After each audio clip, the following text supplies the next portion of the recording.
حضرت ابو بکر صدیق. میں نے کہا یہ محبت کی جنگ ہوتی ہے نا. حضرت علی کے ایک بھائی تھے جناب عقیل.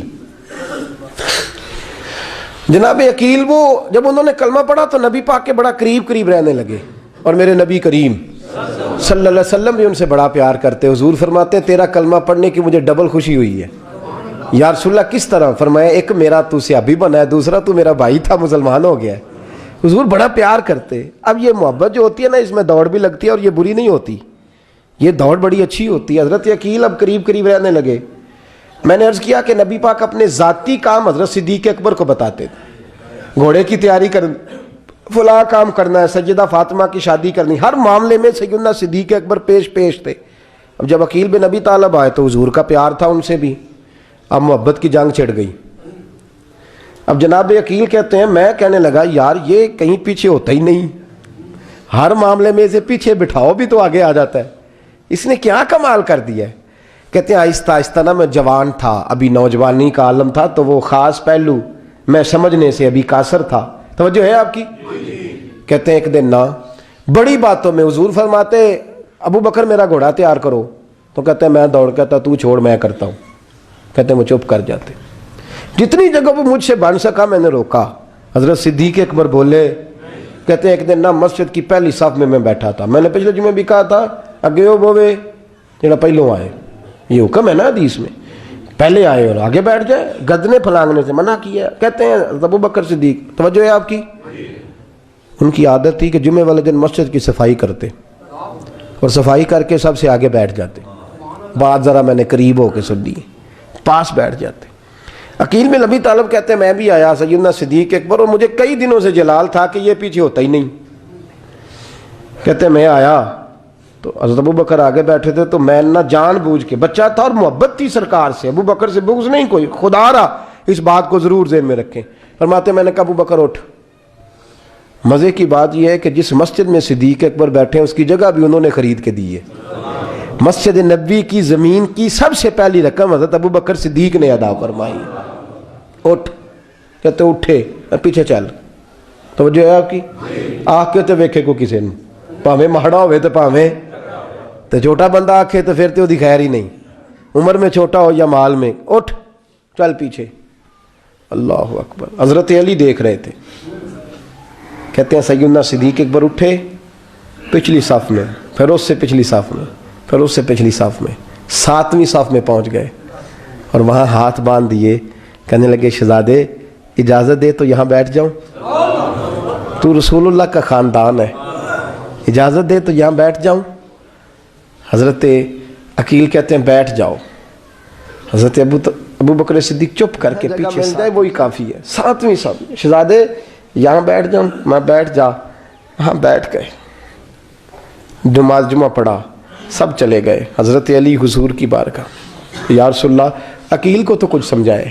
حضور نے فرمایا کیا ہوا؟ کہ حضور اکثر ابو بکر صدیق سے یاڑ جاتا ہے, آج بھی پہلی صف سے اٹھا کے 7ویں صف میں. شکایت تو حضرت عقیل کی لگ رہی ہے نا, اور حضور فرماتے علی تو عقیل کی چھوڑ, بتا ابو بکر نے کیا جواب دیا ہے. تو ابو بکر کی بتا, تو اس کی چھوڑ, تو اس کی, تو میرے دوست کی, میرے یار کی, میرے خلیل کی بتا. تو حضرت علی رو پڑے. کہنے لگے محبوبہ ابو بکر جیسا درد کہاں سے ڈھونڈ کے لائے. تو چپ کر کے 7ویں صف میں گیا اور اس نے کہا تو خون رسول ہے, تیری نسل پاک میں ہے بچہ بچہ نور, تو ہے نے نور تیرا سب گھران. چپ کر کے بیٹھ گیا. حضور نے فرمایا بلاؤ ابو بکر کو, عقیل کو بھی بلاؤ. دونوں آ گئے. حضور نے فرمایا ابو بکر جمعے میں کیا ہوا ہے؟ عرض کی حضور کچھ بھی نہیں.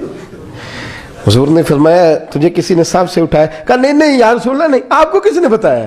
حضور کیا؟ فرمایا نہیں میں نے سنا ہے کہ تجھے عقیل نے. کہا حضور وہ شہزادے آئے تھے, انہوں نے یار اتنا جذبہ دنیا کہاں سے ڈھونڈ کے لائے گی. بلے شاہ اوتھے ککھ نہیں بچدا جتھے عشق نے لایا ڈھیرا. کہا حضور یار یہ لفظ تاریخ میں ڈھونڈو گے تو نہیں ملے گے. میرے ابو بکر صدیق کیا فرماتے ہیں؟ کہا حضور وہ نسل رسول کا شہزادہ ہے نا, اس نے ابو بکر کو 7ویں صف میں ابو بکر کا بیٹھنا پسند کیا تو ابو بکر راضی ہے. حضور اس نے یہاں بیٹھنا پسند کیا, تیری نسل پاک میں بچہ بچہ نور, تو ہے نے نور تیرا. اور کہا حضور وہ خاندان ہے, میں خادم ہوں, فرق تو ہے نا. تو وہ خاندان ہے، میں خادم ہوں۔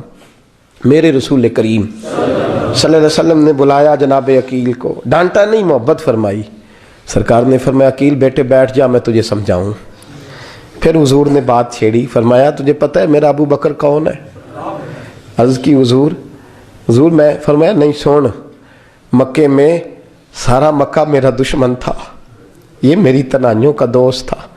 فرمایا لوگ تلواریں لے کے آتے تھے مجھے مارنے، اور اس کی تلوار اٹھتی تھی، کہتا تھا پہلے میں مروں گا پھر کوئی مصطفیٰ تک جائے۔ تجھے پتہ ہے یہ کون ہے؟ حضرت ابو بکر صدیق ہاتھ باندھے، حضور میں نوکر ہوں یا رسول اللہ، میں نے کوئی شکایت ہی نہیں کی۔ فرمایا عقیل یار ادھر بیٹھ بیٹے، میں تجھے بتاؤں۔ کہا لوگ مجھے شیب ابی طالب میں قید کر آئے تھے، میری بیٹیاں پتے کھا کے گزارا کرتی تھی۔ یہ ابو بکر تھا پورے مکے میں جو ظلم سہ سہ کے میرے تک غلہ اور اناج لے کے آتا تھا۔ فرمایا عقیل ادھر آ، میں تجھے بتاؤں، تیرا خاندان تیرا قبیلہ سوائے مولا علی شیر خدا کے، فرمایا وہ سب لوگ میرے ساتھ پیار کرتے تھے، ہمارے اوپر انہوں نے مکے کی زمین تنگ کر دی۔ فرمایا میں مکے سے نکلا تھا، ابو بکر کی بیٹی غار ثور میں کھانا پکا کے لاتی تھی، اس کا بچہ بکریوں کا دودھ لے کے آتا تھا۔ فرمایا یہ جان پہ کھیل کے میری نگرانی کرتا تھا۔ فرمایا تجھے پتہ ہے جس جگہ تو بیٹھا ہوا ہے نا، یہ مسجد کی زمین بھی ابو بکر صدیق نے خرید کے دی۔ حضرت سیدنا عقیل یا رسول اللہ غلطی، حضرت ابو بکر کہتے ہیں حضور واللہ و رسول و منو، میرے اوپر اللہ رسول کے احسان ہے۔ آخری لفظ میرے حبیب نے کہے، حضور نے فرمایا عقیل میرے پاس جس کے بھی پیسے آتے ہیں میں بگانے سمجھ کے خرچ کرتا ہوں، میں کہتا ہوں فلانے کے ہیں، وہ پوچھے گا کہاں لگے، لیکن ابو بکر کے پیسے آتے ہیں تو میں اپنے سمجھ کے خرچ کرتا ہوں۔ اور میرے رسول کریم صلی اللہ علیہ وسلم نے فرمایا میرے ساتھ جس نے نیکی کی میں نے بدلہ چکا دیا ہے، ابو بکر کا میں نے بدلہ دیا ہی نہیں۔ قیامت کے دن جب سب جنت میں جانے لگیں گے تو میں اس کا بازو تھام کے اللہ کی بارگاہ میں لے جاؤں اور میں کہوں گا یا اللہ میرے مولا، کلمہ پڑھنے سے لے کر غار تک، غار سے بدر تک، بدر سے احد، حنین، خندق، تبوک اور مزار تک، یا اللہ اس کی بڑی نیکیاں ہیں، اسے تو ہی بدلہ عطا فرما۔ میرے دوستو یہ رنگ حضرت سیدنا صدیق اکبر، بس وہ اقبال نے کہا کہ صدیق کے لیے ہے خدا کا رسول اور اس سے آگے پیچھے کچھ نہیں۔ یہ جو ماننے کا انداز ہے نا، یہ دیکھیے نا، حضرت ابو بکر صدیق، بڑی دفعہ آپ نے بات سنی ہے لیکن اس بات کی لذت بڑی شاندار ہے۔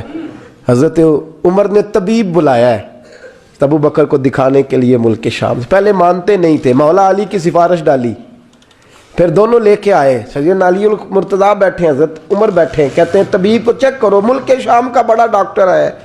چیک کر لیا تو ڈاکٹر کہنے لگا کوئی مرض نہیں، کوئی تکلیف نہیں، کمزوری بڑی ہے، کمزوری بڑی ہے، ان سے پوچھے انہیں کیا مرض ہے۔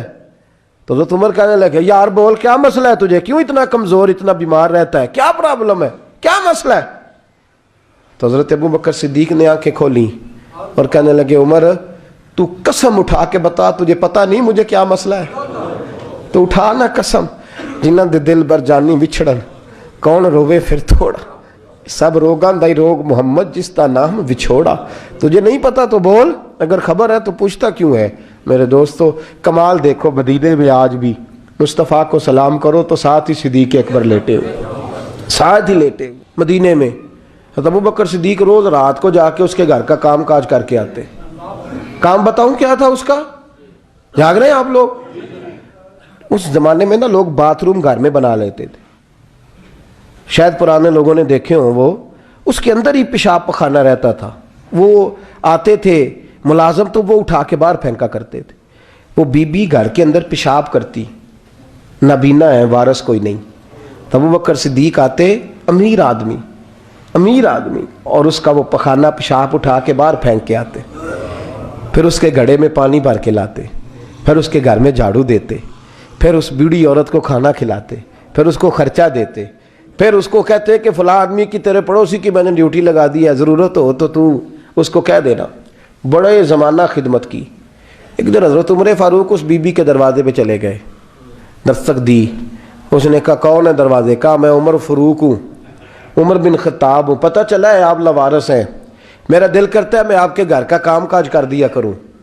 تو بی بی کہنے لگی نہیں، ایک بندہ آتا ہے کئی سالوں سے وہ کر رہا ہے مجھے وہی ٹھیک ہے، ایک آتا ہے بڑے سالوں سے کام کرتا ہے وہی ٹھیک ہے۔ تو حضرت عمر کہنے لگے میں نے بھی کام ہی کرنا ہے، کچھ اس سے کرا لیں، کچھ مجھے موقع دے دے نیکی کا۔ کہنے لگی نہیں وہی ٹھیک ہے۔ تو فرمانے لگے میرے اندر کیا نقص نظر آیا ہے، اماں جی مجھے بھی ٹائم دیں۔ تو بی بی کہنے لگی نہیں وہی صحیح ہے۔ حضرت عمر جذباتی آدمی تھے، جلالی آدمی تھے، کہنے لگے میں نے کہا نہیں مجھے بتاؤ میں کیوں نہیں کر سکتا۔ تو بوڑھی اماں کہنے لگی تجھ میں اور اس میں فرق ہی بڑا ہے۔ کہا وہ کیوں؟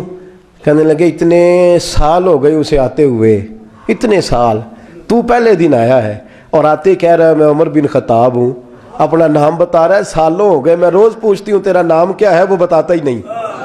وہ کہتا ہے اماں میں کام صحیح کرتا ہوں تو نام کو چھوڑو، نام بتا کے کیا کرنا ہے۔ فرمایا یہ تھوڑا فرق ہے، اس نے اتنے سالوں میں نام نہیں بتایا اور تو پہلے دن ہی آگے کہہ رہا عمر بن خطاب ہوں، تو ابا جی کا بھی نام بتا رہا ہے، میں نے نہیں کام کرانا، مجھے وہی صحیح ہے۔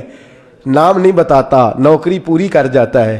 حضرت سیدنا عمر فاروق فرماتے ہیں میں تہجد کے وقت جھاڑیوں میں چھپ کے بیٹھ گیا، کہتے ہیں مسجد نبی سے وہ شخص نکلا، چہرے پہ نقاب، پیروں سے ننگا، اور میں نے اس شخص کو خرامہ خرامہ اس بوڑھی عورت کے گھر کے قریب جاتے دیکھا، تو پیچھے سے جا کے میں نے کہا او مسافر چہرہ تو دکھا۔ تو کہتے ہیں چہرہ اٹھایا تو ابو بکر صدیق تھے، صدیق اکبر تھے۔ حضرت عمر فاروق فرماتے ہیں میں نے کہا تو جوتی کو اتار کے آتا ہے؟ تو کہنے لگے جوتی سے جب چلتا ہوں تو پیروں میں آواز پیدا ہوتی ہے جوتے کی وجہ سے، پڑوسیوں کو تکلیف دینے کا مقصد تو کوئی نہیں نا۔ اور فرمایا جب جوتوں سے آواز پیدا ہوگی تو گلی محلے والے پوچھیں گے ابو بکر کدھر جا رہا ہے، تو میں نیکی کسی کو بتانا نہیں چاہتا۔ تو فرمایا ابو بکر کب سے آ رہے ہو؟ فرمایا چھوڑ عمر، بس دعا کر رب میرا آنا قبول فرما لے، تو دعا کر سرکار کی بارگاہ میں حاضری صحیح لگ جائے، چھوڑ میں کب سے آ رہا ہوں، کس وقت سے آ رہا ہوں، اس مسئلے کو چھوڑ، تو یہ دیکھ پانی پر نسویلیاں رنگا رنگ کڑے پرے آؤس دا جانیے جس دا توڑ چڑھے۔ یہ بات آپ نے درجنوں بار سنی ہے، لیکن اس پر غور تو کرو میرے دوستو کہ حضرت عمر فاروق فرماتے ہیں جن دنوں تبوک کے لیے میرے نبی نے اعلان فرمایا میرے حالات اچھے تھے، ابو بکر کے اچھے نہیں تھے، مالی حالات کمزور تھے، کچھ مسائل تھے، میرے اچھے تھے۔ میری سرکار نے اعلان فرمایا کہ پیسے دو، فرماتے ہیں چونکہ میرے حالات بھی اچھے تھے تو میں نے کہا اس دفعہ پہلا نمبر میرا ہی ہوگا۔ فرماتے ہیں آدھا مال گھر کا، یہ بھی بڑی دلیری ہے۔ کتنا؟ بولیے اتنے تو اسی ابے نو نہیں دس دے ساڑھے کو پیسے کنے نے، کہتے ابا جی مانگنا لین، والد صاحب کو نہیں بتاتے، ہماری جیب بکھری ہوتی ہے، ایسے ہی نانا کو مانگی نہ لے۔ آدھا مال حضرت عمر فاروق فرماتے ہیں آدھا مال میں نے بانٹ کے حضور کی بارگاہ میں، اور ساتھ میرا ارادہ ہے کہ ابو بکر آج میں نہیں تجھے آگے گزرنے دیتا۔ فرماتے ہیں مال پیش کیا، تھوڑی دیر گزری تو ابو بکر بھی آ گئے، اور منظر کیا ہے؟ کہتے ہیں انہوں نے قمیض پہنی ہوئی ہے بوریے کی، سر پہ ٹوپی کوئی نہیں، پیروں میں جوتا کوئی نہیں، سر میں ٹوپی کوئی نہیں، پیروں میں جوتا کوئی نہیں۔ کہتے ہیں ابو بکر صدیق آئے، سب کا مال آیا، مصطفیٰ کی بھی اتنی توجہ نہیں تھی، پر جب ابو بکر آئے تو میں نے مصطفیٰ کریم کے انداز بھی بدلے ہوئے دیکھے، اس شخص کے آنے پر بدلے ہوئے دیکھے۔ فرماتے ہیں میرے رسول پاک کے سامنے ہر چیز ابو بکر نے قدموں میں ڈھیر کر دی، اور ڈھیر کر کے نا چیزیں رکھ کے تو فٹافٹ پچھلی سائڈ پہ، کسی کو پتہ نہ چل جائے، پچھلی سائڈ پہ حضور کے۔ تو حضور نے فرمایا ابو بکر سامنے آنا، گھر کیا چھوڑ کے آیا ہے؟ فرمایا ہر چیز، پیچھے بیٹھ گئے۔ تو محبوب نے بازو تھام کے آگے کیا، فرمایا کیا چھوڑ کے آیا گھر؟ یہ اس بات پہ بات آپ نے پہلے بھی سنی ہے، لیکن ان لفظوں پہ غور کرو۔ ابو بکر نے یہ نہیں کہا حضور کچھ بھی نہیں میں سارا کچھ لے، یہ لفظ کہا ہی نہیں۔ اللہ کرے ہمیں اس عقیدے کو سمجھیں، اس نظریے کو۔ یہ ترمذی اور مشکات دونوں میں یہ لفظ موجود ہے۔ یہ نہیں کہا حضور کچھ بھی نہیں سارا کچھ لے آیا ہوں، یہ نہیں فرمایا۔ حضور نے فرمایا ابو بکر کیا چھوڑ کے آئے ہو گھر؟ توجہ ہے آپ کی؟ لفظ دیکھیں، کہا ما ابقیت اللہ و رسولہ، یا رسول اللہ گھر میں خدا کو بھی چھوڑ آیا ہوں، محمد مصطفیٰ کو بھی چھوڑ آیا ہوں۔ یہ لفظ ہے سیاستہ کے۔ اقبال کہتے ہیں پروانے کو شمع بلبل کو پھول، بس اس بس کو سمجھنا، پروانے کو شمع بلبل کو پھول، بس صدیق کے لیے ہے خدا کا رسول اور بس۔